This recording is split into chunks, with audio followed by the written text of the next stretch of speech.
5 بڑے پہلوان جو سر پر تلوار لے کر کے کھڑے ہیں، ایسے موقع پر خالد بن ولید امامی کے پیچھے لگے۔ یہ جنگ کے اصولوں میں سے نہیں ہوتا، ایک فوجی کے طور طریقے نہیں ہوتے، ایک سپاہی کے کارنامے ایسے نہیں ہوتے۔ وہ سارے لوگ سہم گئے، جو قریب کھڑے تھے انہوں نے تلواریں نیچے کر لی اور پوچھا کیا تم ہی وہ خالد بن ولید ہو جس کا چرچا ہر جگہ پر ہم نے سنا ہے؟ کیا تم ہی وہ خالد بن ولید بدل جلیل ہو، مسلمانوں کے سپہ سالار ہو؟ کہا ہاں میں خالد بن ولید ہوں۔ ان کافروں نے کہا کہ ہم نے ایسی حرکت تم سے آج دیکھی جو ایک چھوٹا فوجی بھی نہیں کر سکتا۔ جنگ کی حالت میں جب تمہاری گردن پر تلوار لٹک رہی ہو، تمہیں اپنی جان کی حفاظت کرنی چاہیے، تم اپنی پگڑی کی حفاظت کر رہے ہو، تم اپنے امامے کے دیکھنے کی طرف متوجہ ہو۔ سیدنا خالد بن ولید نے اس وقت جو جواب دیا وہ ہمارا عنوان ہے۔ خالد بن ولید فرماتے ہیں ظالموں تم کیا سمجھتے ہو کہ میں جس میدان میں فتح سے ہمکنار ہوتا ہوں یہ میرے بازوؤں کی طاقت ہے، یہ میرے تلواروں کی جھنکار ہے، یہ میرا شعلہ ہے؟ ہرگز نہیں، بلکہ میں نے اس امامے کی حفاظت کی کوشش اس لیے کی کہ اس امامے میں میرے رسول اللہ کے 3 موئے مبارک رکھے ہوئے ہیں، موئے مبارک رکھے ہیں، اور میرا یہ وجدان کہتا ہے کہ جب تک میرے سر پر وہ امامہ ہوتا ہے اللہ مجھے ہر جگہ فتح و کامرانی عطا کرتا ہے۔ نعرہ تکبیر، نعرہ رسالت، علماء سنت، حضرت مفتی سلمان صاحب قبلہ، نعرہ تکبیر۔ ظالموں اور دشمنوں کا سامنے ہونا اپنی جگہ پر، لیکن ایسے حالات میں بھی میرے نبی پاک کے تبرکات کی حفاظت اپنی جگہ پر، یہ ہے ناموس رسالت کی حفاظت۔ جنگ کے وقت بھی سیدنا خالد بن ولید میرے مصطفیٰ کے چند موئے مبارکہ کو زمین پر گرنے نہیں دینا چاہتا۔ تبھی تو وہ صحابہ کرام کے متعلق قرآن کی آیتیں آئی رضی اللہ عنہ، اللہ ان سے راضی ہوا۔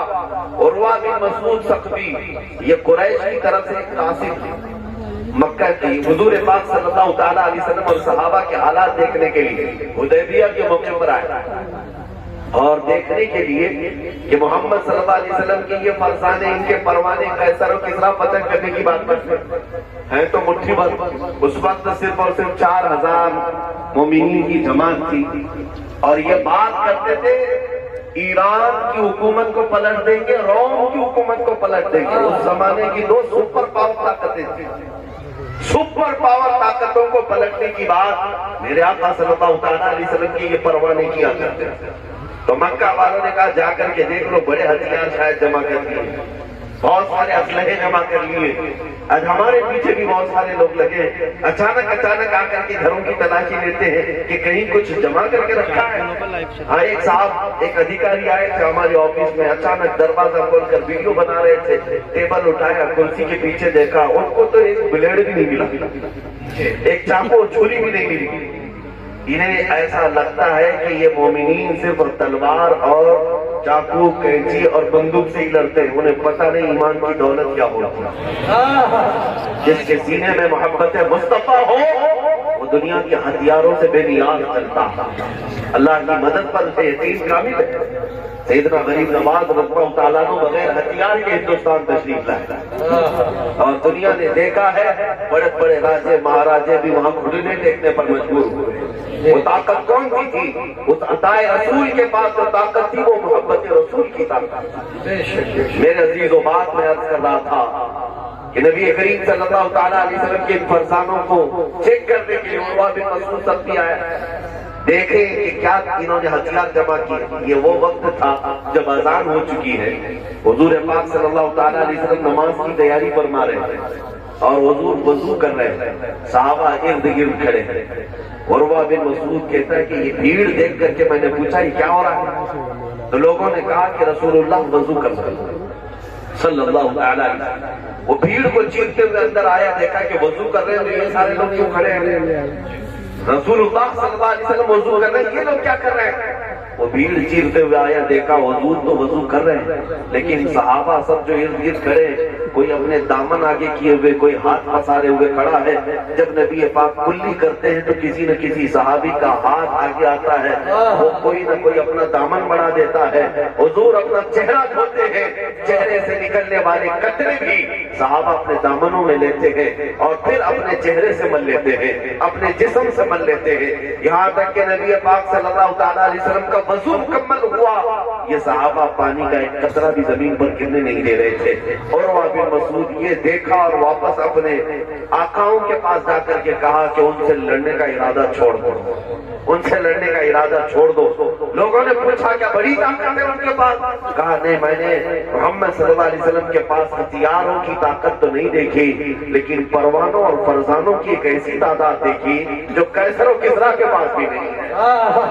میں نے کسریٰ کا بھی دربار دیکھا، قیصر کا بھی دربار دیکھا۔ جب بادشاہ سامنے ہوتا ہے تو تعظیم تو بہت سارے فوجی کرتے ہیں، لیکن محمد صلی اللہ تعالیٰ علیہ وسلم کے فرزانوں میں نے دیکھا ان کے وضو کا قطرہ وہ زمین پر گرنے نہیں دیتے، تو پھر ان کے خون کا قطرہ زمین پر گرنے لگتے۔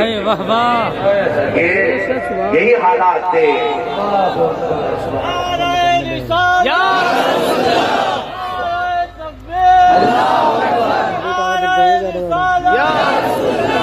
عزیزان گرامی وقار، اسی کو دیکھ کر کے کہا تھا کسی نے، دیوان گانے عشق محمد کو دیکھ کر گھبرا گئی ہے گردش دوران کرنے۔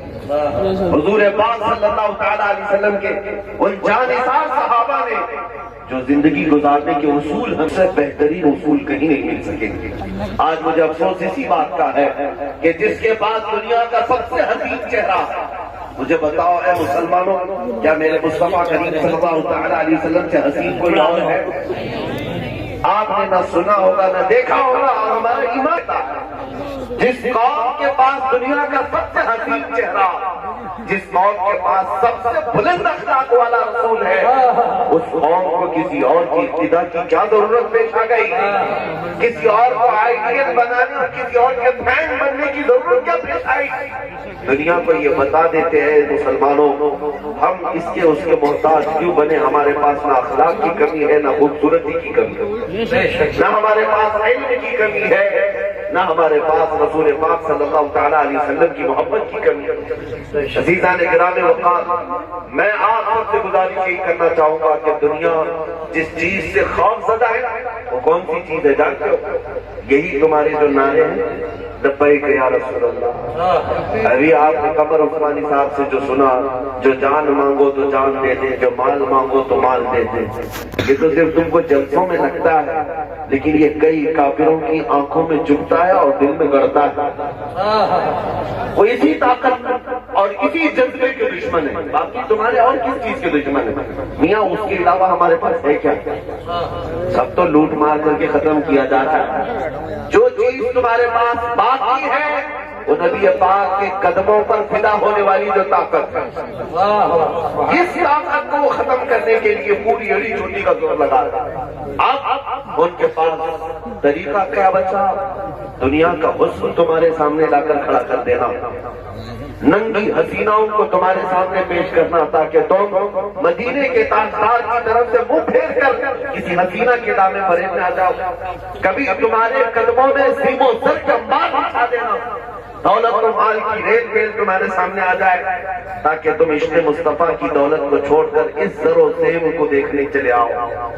میرے عزیزوں، ان حالات میں مجھے مرشد گرامی کا وہ شعر یاد آتا ہے، بلہوس سن سیم و زر کی بندگی اچھی نہیں، بلہوس سن سیم و زر کی بندگی اچھی نہیں، ان کے در کی بھیک اچھی سروری اچھی نہیں، ان کے در کی بھیک اچھی سروری اچھی نہیں۔ دنیا اب تمہیں جو آزماتی ہے وہ حسن و جمال دے کر یا دولت و مال دے کر، اور جو مومن دولت و مال حسن و جمال کے دیکھنے کے بعد بھی بہکتے نہیں، ان کے دامے فریب میں پھنستے نہیں، ان کے لیے پھر یہ تلواریں اٹھاتے ہیں، ان کے لیے یہ آتنکوادی ماب لنچنگ کرتے ہیں، ان کے لیے جیلوں کی سلاخیں ہیں، لیکن میرے عزیزوں یہ صرف اور صرف مومن کا ہی اتنا مضبوط ایمان ہوتا ہے، نہ وہ جیل کی سلاخوں سے کبھی ڈرتا ہے، نہ پھانسی کے پھندے سے گھبراتا ہے۔ آج میرے پاس وقت بہت کم ہے، ایک میسج دینے آیا ہندوستان کے مسلمانوں، ابھی آپ تمامی حضرات کے لیے گھبرانے کی کوئی ضرورت نہیں، ڈر اور خوف میں جینے کی کوئی ضرورت نہیں۔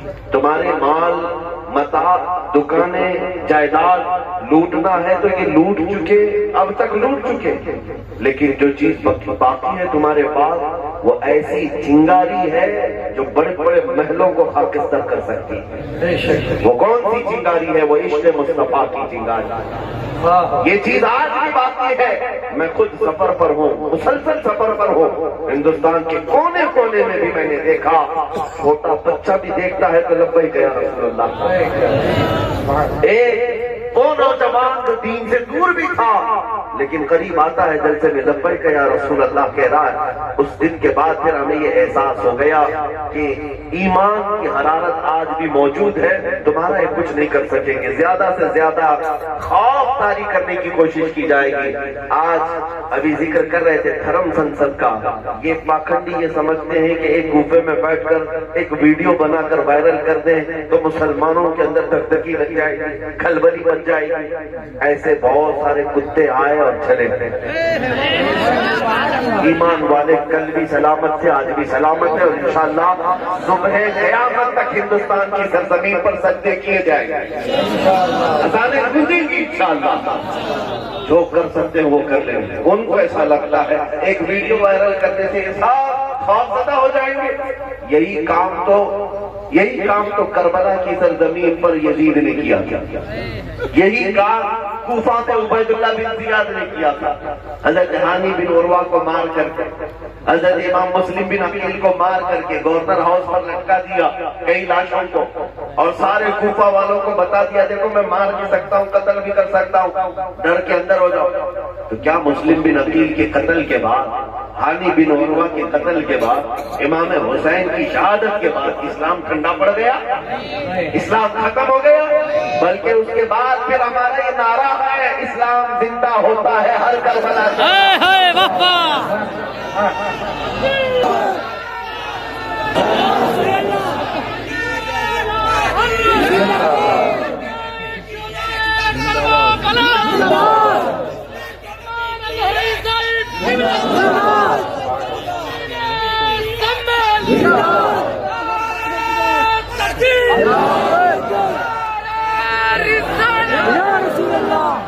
بالکل حق بنتا ہے، بالکل حق بنتا ہے کہ پیغمبر کے نام کا بھی نام، اس لیے کہ مومنین کا یہ جم غفیر۔ میں نے بہت تاریخ کے اعتبار سے سنبھل کو پڑھا بھی ہے، تاریخی شہر ہے، آج آپ کے درمیان ہوں، اور ہمیشہ سے آپ کی قوت ایمانی کا چرچا پورے ہندوستان میں ہوتا رہتا ہے۔ وہاں اجازت ہو تو اسی ممبر سے ان پاکھنڈیوں کو اعلان کریں، اسی ممبر سے اعلان کریں، تم اپنے اندر بیٹھ کر غرفے میں جوڑنے کی بات کرتے ہو۔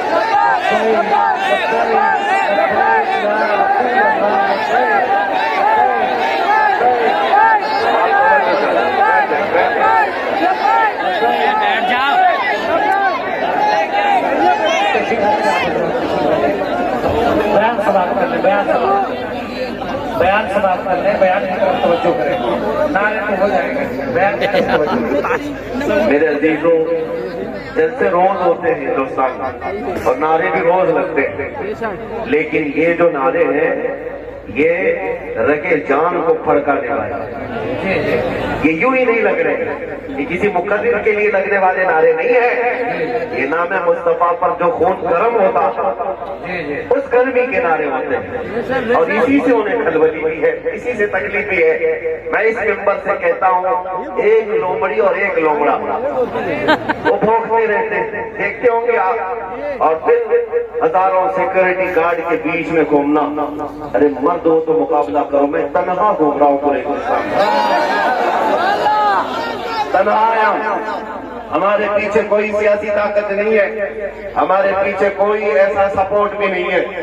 بعض لوگ تلاش کرنے کے لیے میرے گھر تک آئے تھے کہ ان کو کون بیکنگ کر رہا ہے، کون سی سیاسی پارٹی ان کے پیچھے ہے۔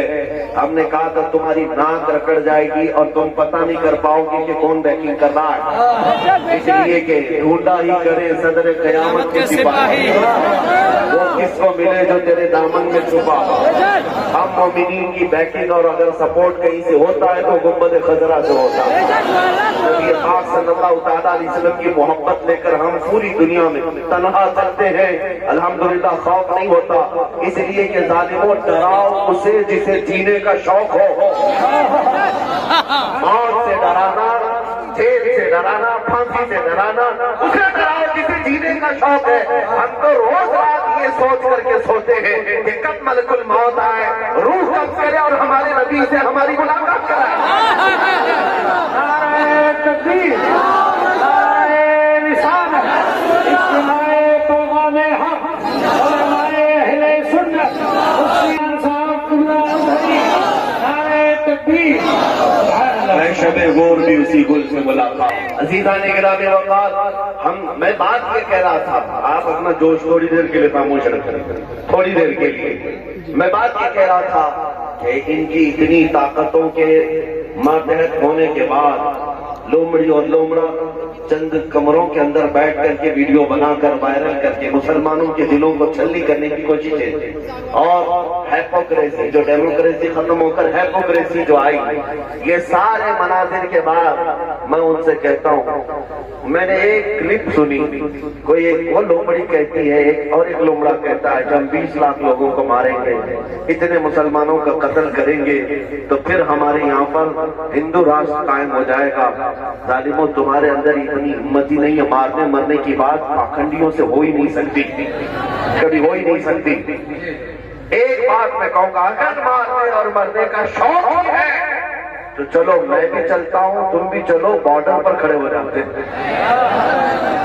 بارڈر پر کھڑے ہوں گے، اپنے دیش کی رکشا کرتے ہیں، اپنے دیش کی حفاظت کے لیے چلو بارڈر پر چلتے ہیں، پھر دیکھا جائے گا کہ کتنی گولیاں تم کھاتے ہو کتنی ہم کھاتے ہیں۔ اور میں اکیلے کی بات نہیں کر رہا ہوں، انشاءاللہ العزیز جس دن میرے ملک عزیز کی حفاظت کی بات آئے، یہ علماء بھی حاضر ہوں گے، یہ مجمع بھی حاضر، اس لیے کہ اس ملک کو ہم نے خون جگر سے سیچا، یہاں ہماری تاریخ موجود ہے۔ عزیزان گرامی وقار، ان آتنکیوں کے گلے میں اگر حکومت نے پٹا نہیں ڈالا تو یہ کتے ان حکومتوں کو ہی نوچ کھائیں۔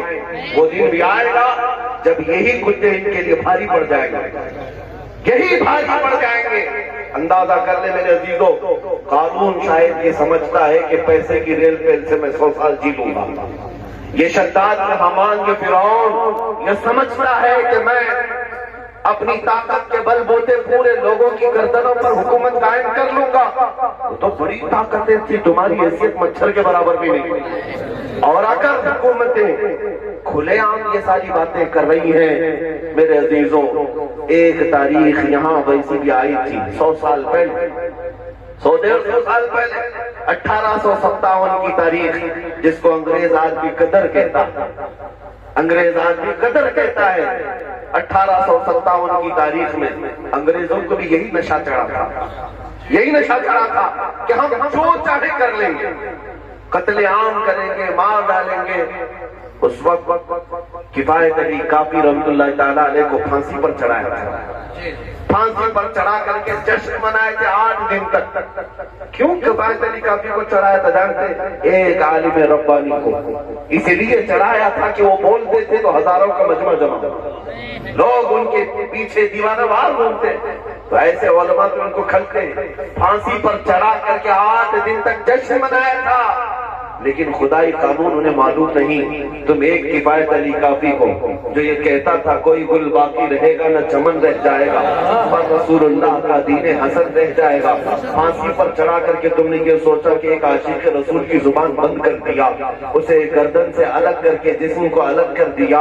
اب امت ٹھنڈی ہو جائے گی، یہ جماعت سو جائے گی. لیکن مولا تعالیٰ کا احسان تو دیکھیں، مراد آباد زیادہ دور نہیں ہے. کفایت علی کافی کو یہاں پھانسی پر چڑھا رہا ہے انگریز، اور مولا پڑوس میں بریلی میں امام احمد رضا کو پیدا نہ شہروں کا ہے نہ تاریخ کا ہے.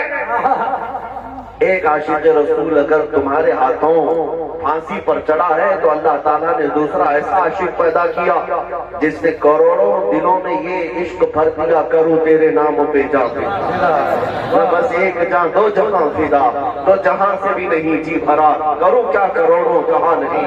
میں بات یہ کرنا چاہتا ہوں، تم جتنے چراغ بجھاؤ گے مولا اتنے چراغ اور روشن فرمائے.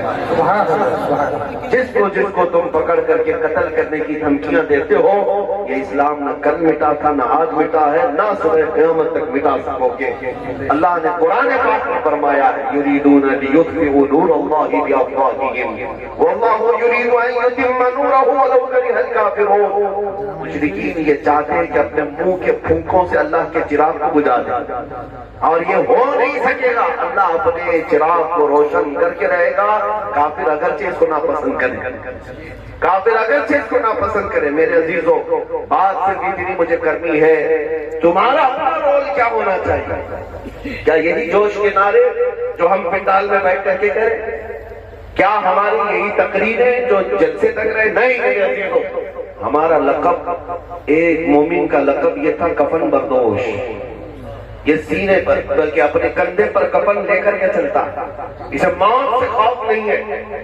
تو یہ خوف جب تمہارے سینے سے نکلے گا تو حق بولنے کی ہمت اتنی بڑھتی چلے گی. زیادہ سے زیادہ تمہیں کس بات سے ڈرایا جاتا ہے آج؟ پھانسی سے، یہ سب سے ہائیسٹ سزا ہے، یا جیل سے. یہ دونوں چیزیں ایک مومن کے لیے کوئی معنی نہیں رکھتی. جیل کی سلاخوں پر جانے کے بعد بزرگوں نے لکھا بھی کہ مومن گھبرانا نہیں، اگر مصطفیٰ کے نام پر گیا ہے، اگر نبی پاک کے نام پر گیا ہے تو اندر جانے کے بعد ہو سکتا ہے تیری ماں، تیری بیوی، تیرے بھائی دیکھنے نہ آئے، لیکن ایک رات ضرور آئے گی جب تاجدار مدینہ کو تشریف.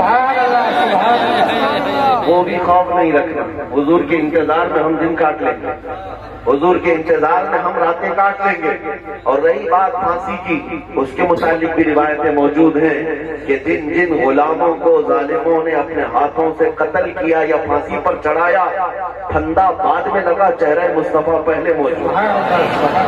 نبی پاک صلی اللہ تعالیٰ علیہ وسلم تشریف فرما. عزیزان گرامی اوقات، یہ دو تمنائیں جس کے پاس ہے پھر اسے کس بات کا خوف ہے؟ بے خوف جیو. یہ ملک ہمارا کل بھی تھا آج بھی ہے، یہ بھیک میں مانگا ہوا ہمارا ملک نہیں ہے، اور کسی کی چاپلوسی کر کے خریدی ہوئی زمین ہماری نہیں ہے. یہ ہمارے آبا و اجداد بلکہ آدم علیہ السلام کی زمین ہے، ہمارے باپ کی زمین ہے، ہمارے باپ کی زمین ہے.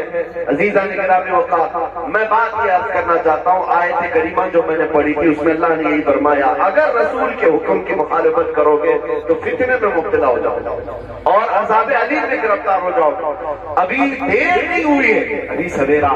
میں نوجوانوں کو کہتا ہوں اس نقطے پر آ جاؤ، اس پوائنٹ پر جمع ہو جاؤ جہاں رسول اللہ صلی اللہ علیہ وسلم نے اپنے صحابہ کو چھوڑا تھا. میرے آقا نے حضور کو جہاں چھوڑ کر نصیحت فرمائی تھی اس نقطے پر آ جاؤ، بس باقی سب تمہارا، سارے میدان تمہارے ہیں. کوئی طاقت تمہیں زیر نہیں کرے گی انشاءاللہ العظیم. لوگ جس طرح کی باتیں کرتے ہیں، میں آپ کو بتاؤں، صلاح الدین ایوبی کا بھی تذکرہ کرتے ہیں. سلطان صلاح الدین ایوبی فاتح بیت المقدس، ایک سپہ سالار کے نام سے دنیا جانتی ہے۔ آج انگریز بھی اس صلاح الدین کی تعریف میں رتب اللسان ہے۔ انگریز بھی کہتا ہے ویسا جرنیل ہم نے نہیں دیکھا۔